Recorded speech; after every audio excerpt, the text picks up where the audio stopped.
5 മണിയായതും ജെറിയുടെ ഫോണിൽ അലാറം അടിക്കാൻ തുടങ്ങി. 5 മണിയായതും ജെറിയുടെ ഫോണിൽ അലാറം അടിക്കാൻ തുടങ്ങി. അലാറം അടിക്കുന്നത് കേട്ട് ജെറി എണീറ്റ് കണ്ണുകൾ തിരുമ്മിക്കൊണ്ട് ജെറിയുടെ അടുത്ത് കിടക്കുന്ന നീനുവിനോട്, നീനു മോളെ എണീക്ക്, ടൈമായി എന്ന് പറഞ്ഞുകൊണ്ട് അലാറം നീനുവിൻ്റെ ചെവിയുടെ അടുത്ത് കൊണ്ടുവച്ചു.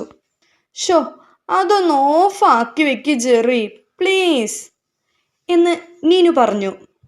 ഇല്ല, ഓഫാക്കിയാൽ നീ വീണ്ടും ഉറങ്ങും എന്ന് പറഞ്ഞ് ജെറി ആ ഫോൺ നീനുവിൻ്റെ അരികിൽ തന്നെ വെച്ചിട്ട്, ബ്രഷ് എടുത്തിട്ട് ഞാൻ വരുമ്പോഴേക്കും നീ എണീക്കണം കേട്ടോ എന്ന് പറഞ്ഞ് അവൻ ബാത്റൂമിലേക്ക് പോയി.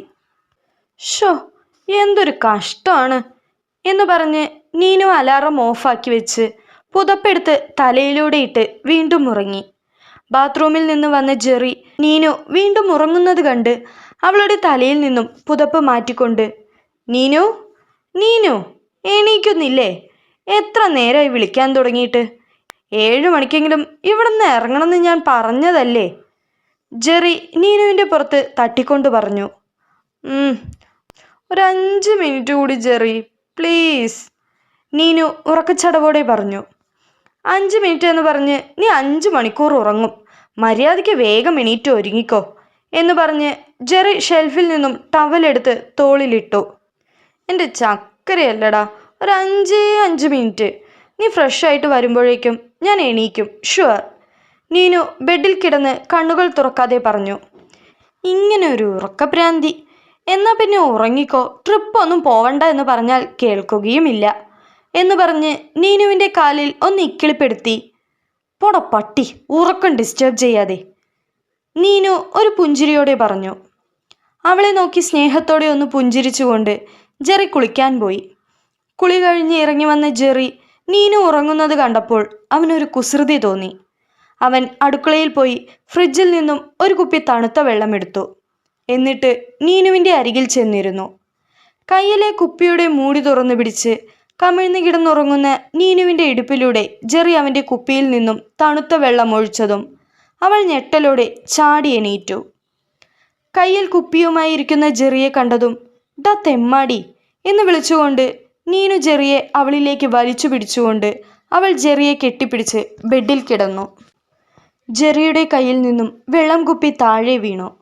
കണ്ണുകൾ അടച്ച് ജെറിയെ കെട്ടിപ്പിടിച്ച് കിടക്കുന്ന നീനുവിനോട്, നീനു മോളെ, നീ കുംഭകർണൻ്റെ ആരായിട്ട് വരും? ജെറി അവളുടെ മുടിയിഴകൾ തലോടിക്കൊണ്ട് ചോദിച്ചു. പൊടത്തെണ്ടി, എന്നെ കളിയാക്കാതെ, നീനു പറയുന്നത് കേട്ട്. രാവിലെ എണീറ്റിട്ട് ആകെ 10 മിനിറ്റ് ആയിട്ടുള്ളൂ. അപ്പോഴേക്കും പട്ടി, തെണ്ടി, തെമ്മാടി, ഇനി എത്രയാകും? ഇനി രാത്രി ആകുമ്പോഴേക്കും ഞാൻ എന്തൊക്കെ കേൾക്കണം? എൻ്റെ ഒരു അവസ്ഥ. ജെറി പറയുന്നത് കേട്ട്. പൊട പന്നി, എൻ്റെ ഉറക്കം കളയാതെ, അവൾ ചിരിച്ചുകൊണ്ട് പറഞ്ഞു. ദാ അടുത്തത് നമ്മളില്ലേ, ഈ രാവിലെ തന്നെ ഇങ്ങനെ വാങ്ങിച്ചു കെട്ടാൻ എന്ന് പറഞ്ഞ് ജെറി അവൻ്റെ മേലെ നിന്നും അവളുടെ പിടിവിടുത്താൻ ശ്രമിച്ചപ്പോൾ, അച്ചോടാ എൻ്റെ മുത്തല്ലടാ നീ, വാ നമുക്ക് ഇങ്ങനെ കെട്ടിപ്പിടിച്ച് കിടക്കാം എന്ന് പറഞ്ഞ് നീനു അവനെ ഒന്നുകൂടി മുറുകെ പിടിച്ചു. അപ്പോൾ നമുക്കിന്ന് ട്രിപ്പിന് പോകണ്ട? ജെറി ചോദിച്ചു. 7 മണിക്കല്ലേ, നമുക്ക് 6 മണി വരെ കിടക്കാം. നിന്നെ ഇങ്ങനെ കെട്ടിപ്പിടിച്ച് രാവിലെ നേരം കിടക്കാൻ എന്ത് സുഖമാണെന്നോ. ആഹാ. ജെറി ഒരു പുഞ്ചിരിയോടെ നീനുവിനെ മുറുക്കെ പിടിച്ചു കിടന്നു. എന്നിട്ട്, അല്ലെങ്കിൽ നമുക്ക് ട്രിപ്പ് ക്യാൻസൽ ചെയ്താലോ? നമുക്ക് രാത്രി വരെ ഇങ്ങനെ കിടക്കാം, ജെറി ചോദിച്ചു. അയ്യടാ, എനിക്ക് ട്രിപ്പിന് പോകണം. ഞാൻ ഉറങ്ങിയാൽ മര്യാദയ്ക്ക് 6 മണിക്ക് എന്നെ വിളിച്ച് എണീപ്പിച്ചില്ലെങ്കിൽ കൊല്ലും ഞാൻ, നീനു പറഞ്ഞു. അങ്ങനെ അവർ കിന്നാരം പറഞ്ഞു കിടക്കുന്നതിനിടയിൽ നീനുവിൻ്റെ ഇടുപ്പിലൂടെ ജെറി പതിയെ അവൻ്റെ വിരലുകൾ ഓടിച്ചതും നീനു നാണത്തോടെ ഒന്ന് ചിണുങ്ങിക്കൊണ്ട് അവൻ്റെ കൈ എടുത്തു മാറ്റി. ജെറി വീണ്ടും അത് തുടർന്നപ്പോൾ, ഡാ തെണ്ടി, മര്യാദയ്ക്ക് കിടന്നോ, അല്ലാതെ വിക്രസ് കാണിക്കാനാണെങ്കിൽ ദാ ചവിട്ടി താഴെ ഇടും ഞാൻ, നോക്കിക്കോ എന്ന് പറഞ്ഞ് നീനു അവൻ്റെ കൈവിരലുകൾ പിടിച്ചു വളച്ചു. എന്നാൽ മര്യാദയ്ക്ക് കിടക്കുന്നതാണ് ആരോഗ്യത്തിന് നല്ലതല്ലേ? അതെ. പെട്ടെന്ന് നീനു കണ്ണുകൾ തുറന്നിട്ട്, അയ്യോ ജെറി, ഫ്രിഡ്ജിൽ പാലില്ല, ഞാൻ ഇന്നലെ വാങ്ങിക്കാൻ പറയാൻ മറന്നുപോയി എന്ന് നീനു ഓർത്തുകൊണ്ട് പറഞ്ഞു. അത് സാരമില്ല, നമുക്ക് പാൽപ്പൊടി വെച്ച് ചായ ഉണ്ടാക്കാം, ജെറി പറഞ്ഞു. പാൽപ്പൊടിയും തീർന്നു, കള്ളച്ചിരിയോടെ നീനു പറഞ്ഞു. നിന്നെക്കൊണ്ട് ഞാൻ തോറ്റു എന്ന് പറഞ്ഞുകൊണ്ട് ജെറി ബെഡിൽ നിന്നും എണീറ്റു. ജെറിയെ നോക്കി കൊഞ്ഞനം കുത്തിക്കൊണ്ട് നീനു വീണ്ടും ബെഡിലേക്ക് വീണു. ഞാൻ വേഗം പോയി പാൽ വാങ്ങിയിട്ട് വരാം, നീ അപ്പോഴേക്കും പോയി കുളിച്ചിട്ട് വായോ. അതല്ല, ഞാൻ തിരിച്ചു വരുമ്പോഴും ഈ കിടപ്പാണെങ്കിൽ നല്ല അടി കിട്ടും എൻ്റെ കയ്യിൽ നിന്ന് എന്ന് പറഞ്ഞ് ജെറി പോയി ഷെൽഫിൽ നിന്നും ബനിയൻ എടുത്തിട്ടു. ജെറി പുറത്തേക്ക് പോകുന്നതിനു മുൻപ് നീനുവിൻ്റെ അരികിൽ ചെന്ന് അവളുടെ തലയിൽ തലോടിക്കൊണ്ട്, ബേബി, ഞാൻ പോയിട്ട് വരാം, വേഗം ചെന്ന് കുളിച്ച് ഫ്രഷാക് എന്ന് ജെറി സ്നേഹത്തോടെ പറഞ്ഞു.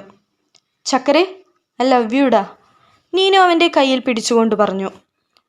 Love you too my baby എന്ന് പറഞ്ഞുകൊണ്ട് ജെറി നീനുവിൻ്റെ നെറ്റിയിൽ ചുംബിക്കാൻ ഒരുങ്ങിയതും നീനു ഉറക്കത്തിൽ നിന്നും ഞെട്ടി എണീറ്റു. വാച്ചിലേക്ക് നോക്കി. സമയം 6 മണിയായിരിക്കുന്നു.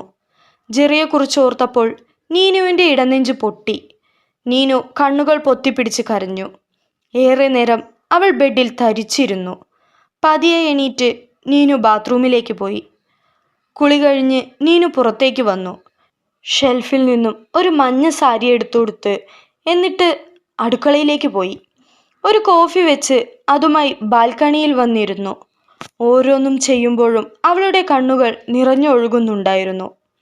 ഇടയ്ക്കിടയ്ക്ക് നീനു കണ്ണുകൾ തുടച്ചുകൊണ്ടിരുന്നു. ജെറിയോടൊപ്പം കോഫിയുമായി ബാൽക്കണിയിൽ വന്നിരുന്ന് കുടിക്കുന്ന നിമിഷങ്ങൾ അറിയാതെ അവൾ ഓർത്തുപോയി.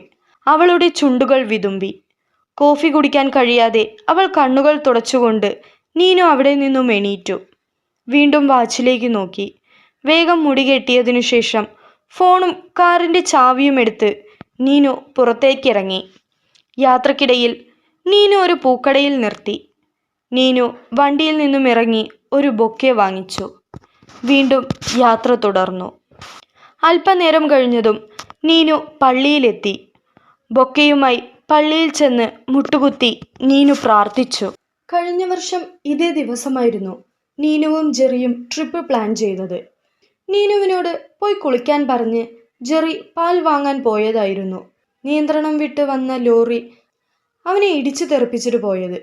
നീനുവിൻ്റെ നെറ്റിയിൽ ചുംബിച്ചുകൊണ്ട് അവൻ ഇറങ്ങിപ്പോയപ്പോൾ അവൾ അറിഞ്ഞില്ല അത് അവൾക്കുള്ള അവൻ്റെ അവസാന ചുംബനമാണെന്ന്. നീനു കുളി കഴിഞ്ഞ് അവന് ഏറ്റവും ഇഷ്ടമുള്ള മഞ്ഞ സാരിയും ഉടുത്ത് ജെറി വരുമ്പോഴേക്കും ഒരുങ്ങിയിരുന്ന നീനുവിന് കേൾക്കേണ്ടി വന്നത് അവൻ്റെ മരണ വാർത്തയായിരുന്നു. പിന്നെ 6 മാസത്തോളം നീനു മനോനില തെറ്റി ആശുപത്രിവാസവും അതിനിടയിൽ 2 തവണ ആത്മഹത്യാ ശ്രമവും എല്ലാം പരാജയപ്പെട്ട് ഇപ്പോൾ ജെറിയുടെ ഓർമ്മയിൽ നീറി ജീവിക്കുന്നു. പ്രാർത്ഥനയ്ക്ക് ശേഷം കണ്ണുകൾ അടച്ചുകൊണ്ട് നീനു എണീറ്റ് കയ്യിലെ ബൊക്കെയുമായി ജെറിയുടെ കല്ലറയിലേക്ക് ചെന്നു.